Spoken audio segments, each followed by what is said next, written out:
Hey guys, it's me again, Eric, here at Mountaintop 9, and tonight I want to talk about a movie from 1982 called Superstition, aka The Witch. This movie was on the Video Nasty list in the UK at one point. It was directed by a guy named James Roberson, and I'll tell you what, for the longest time I put off watching this movie. I just remember seeing it on every video store shelf when I was a kid, and the cover just never grabbed my interest. It's very to me, it's plain looking. There's nothing about it that is visually stimulating. I'll show you what I mean. This is the Lightning Video VHS release, okay?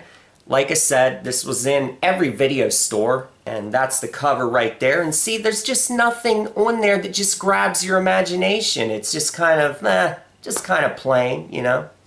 Here's the back right here.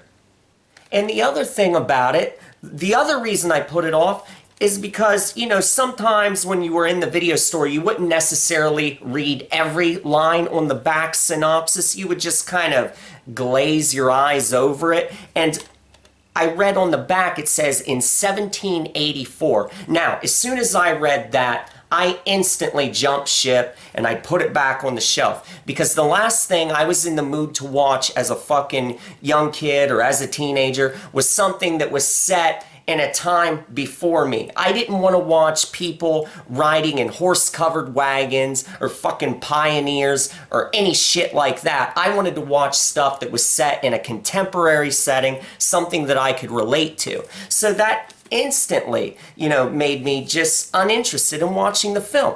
But eventually I got around to seeing this one, and I must say, once I did watch this movie, I was pleasantly surprised. I couldn't believe that not only was it a haunted house movie, but it was a gory, blood-soaked haunted house film. That really made me happy. Also, a sense of evil just permeates the entire film. It's very mean-spirited, so that really made me like the movie a lot. You know, this one, along with a movie called Ghost House, they're two of my favorite haunted house movies because I love the way that they dish out the bloody goods. They're eerie, but they're also very violent, so I like that about this movie. And yeah, so this is the Lightning Video VHS.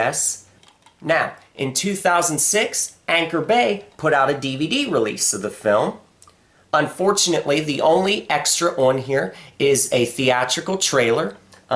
This has a nice print on it and everything, but unfortunately, this DVD is long out of print, and the cheapest copies that you can find on eBay are 25 bucks, 30 bucks. A lot of sellers sell this one for 50 bucks and 60, and so it's kind of a hard one to get it for a good price. And hopefully another company will come along and do a nice release for this movie, because it certainly deserves it. And you may have noticed, just like the VHS release, the DVD also has very uninteresting cover art. It's just, I mean, come on, man. We can do a lot better than this. This movie deserves a lot better artwork than what it got. Now, I've seen a poster from Italy that just has great artwork. Really visually eye-catching. Also, the artwork for the German VHS, where it was put out as The Witch. That German VHS has good artwork. It's kind of busy, though, with a lot of stuff going on, but it's still better than this. Also, I want to point out, in the UK, it was released as Superstition and The Witch over there. So it came out at different times under both titles. But here in the US, it's always been known as Superstition. But yeah, it's a real pity that this one didn't get better cover art here in America. But now that I've shown you the VHS and the DVD, it's time to get on to the plot. Why don't we jump right into it? This evil slice of terror begins on a pitch black night. A young horny couple are making out next to an old abandoned house. There's a sign on the property which clearly states, no trespassing, no parking, and no dumping. And obviously that means you can't walk on the property, you can't park there, and you sure as fuck can't pull down your panties and take a big shit there, because that's what dumping means. It means letting poop fall out of your anus. Anyway, this girl is scared. She's heard about this scary old house being haunted, and she wants to get the fuck out of Dodge. But the boyfriend ignores her concerns. All he wants to do is introduce her to his slimy, filth-ridden penis. And that's another pet peeve I have with these fucking horror flicks. Why do these guys always have to take their dates out to a goddamn graveyard or a haunted house or a fucking lover's lane where some psycho is running around with a hook for a hand? I mean, why can't they pony up a few extra bucks and get a nice hotel room or something? I like the kind that serve a nice continental breakfast. You know, the kind that has all the fixins. Bran muffins, Eggo waffles with some fucking syrup, you know, get a nice plate of scrambled eggs. Anyway, unbeknownst to the stupid couple, there are two knuckleheads named Artie and Charlie horsing around on the property, and Charlie scares the two lovebirds away with a zombie prop. Of course, these two goofballs think their prank was just hilarious, but I'll tell you what, they won't be laughing for long. A demonic force haunts this house, and it's ready to dish out some bloody carnage. Artie's head ends up inside of a microwave. Look at those sad, bleeding eyes. When the door swings open, the head explodes like an uncovered bowl of hamburger helper. Charlie tries to escape by climbing out a goddamn window, but he winds up getting brutally bisected. The top of his body twitches morbidly before he finally dies. Now that was a terrifying introduction, wouldn't you agree? But don't let your guard down yet. This movie has a lot more in store for your ass. Now we meet a couple of clergymen named David Thompson and Henry Mayer. These two priests are trying to fix up the old house so that a fellow minister from their church can move in with his family. Too bad the local cops don't want anyone moving into this fucking place though. You see, scores of people have either completely vanished or been viciously murdered on this property over the years. But do you think the two reverends take heed of law enforcement warnings? Fuck no! And pretty soon, old Father Mayer learns his lesson the hard way when some carpenters are working in the house. A saw blade goes bouncing across the room and lands right in his fucking chest. Blood spills from his lips as the blade continues to spin further into his torso. It's another death, and it won't be the last. You see, this whole property has been cursed since the summer of 1692.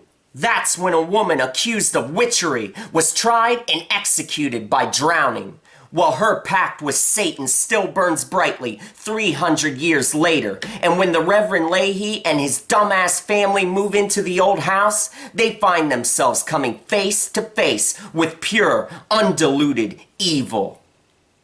So I don't know if you picked up on it or not, but when I was telling you about the plot line, did you notice I said the summer of 1692? Well, if you were paying attention at the beginning of the video, when I was telling you about the back synopsis on this Superstition VHS, they say the year 1784 was when that stuff in the past happened. I think it's very amusing that the synopsis writer for Lightning Videos screwed up like that. So that's kind of a funny error that you'll catch if you're paying attention. But now that we've gotten the plot line out of the way and we've discussed how Lightning Videos screwed up the year on the back of the VHS case, let's get into the finer points of the movie, shall we? So we've already discussed some early kills in this sick little film because let's face it, this movie doesn't waste any time getting down to the gory bits. But while we have some time, let's talk about a few other twisted death scenes. First of all, one guy gets thrown onto an ancient torture device. This thing is designed to crush humans, and that's exactly what it does, crushing his fragile torso as he struggles, never to break free. Also, a guy's face gets showered with shards of glass, and a girl gets a large wooden stake driven mercilessly through her forehead. And that's just a few of the bloody delights on display.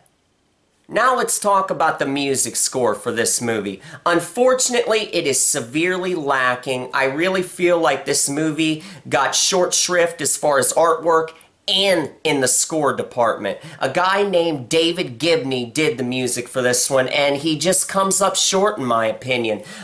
This movie has a variety of themes, and there's piano and tolling bell and strings, and it's a competent score, but it just doesn't suit the evil, eerie mood that the visuals, conjure up. This movie is very strong in the visual department. It's a very stylish movie. There's a lot of evil and dark imagery, and I feel like a better score, something far more sinister sounding, would have suited this movie much better. This score can be very goofy and over the top, especially during the climax and during the last 15 minutes in general. It would have been better if there was a very dark theme for this movie that really made your skin crawl. And let's face it, this score by David Gibney just doesn't do that. It really doesn't. It's a very hammy score, and you'll have to watch the movie and listen to it, and you'll see what I mean. It just doesn't cut it. However, I do like the vocal choir that you hear over the end credits. It sounds very mysterious and foreboding. I think that fits the atmosphere of the movie. But I don't know that I should give the composer credit for that, because it's not like he's playing an instrument there. It's just a vocal choir thing. But it sounds, like I said, it sounds very evil. It fits the mood of the film. So unfortunately, if I had to give a grade to this guy's score, I would give it a C, okay? And that's being generous. It's competent and it sounds good production-wise, but it just doesn't fit the evil atmosphere of this movie. This movie cried out for something much more.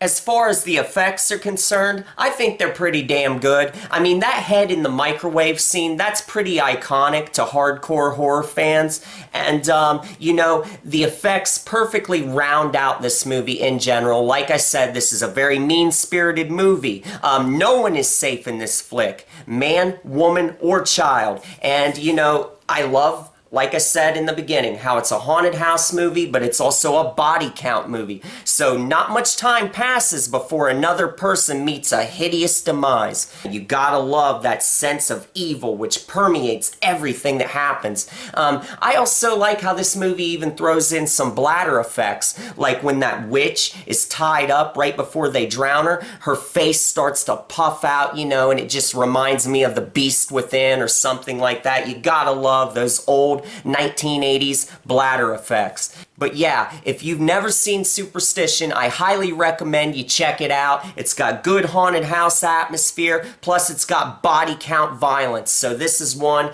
that you definitely need to have on your watch list. And, if you can find the Lightning Video VHS release, it's a nice collectible to have, especially if you can get one that's unfaded. This copy I have here, it's kind of faded on the cover. See that? See that? You want the red to look like that right there. You don't want it to look like that, okay? So try to get a good copy of it on Lightning Video, Lightning Video and Vestron. Awesome VHS labels right there. Also, try to get the DVD release if you want to see a cleaned up print, because I'll tell you what, I really love the print on this Anchor Bay DVD, but when I watched the movie for the first time, that's something I want to add. It feels much more grimy and sick and depraved and evil when you watch the VHS release, because it's darker.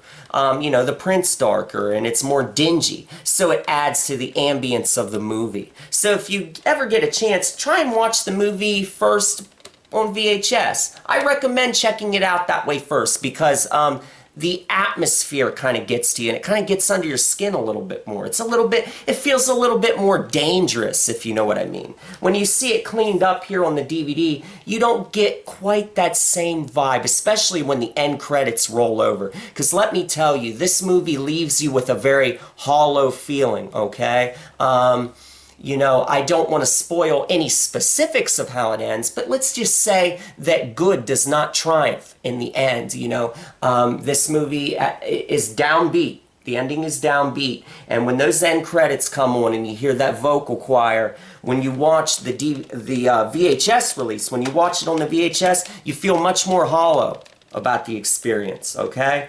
Makes your skin crawl. The DVD, it still makes an impact, but not quite as much in that sense. But yeah, Either one. If you get a chance, watch this damn movie because it is awesome. So that's it, guys. If you enjoyed this video, please click like, leave me a comment, and if you're new to my channel, click subscribe. I have new videos coming out all the time, and I'll see you guys next time.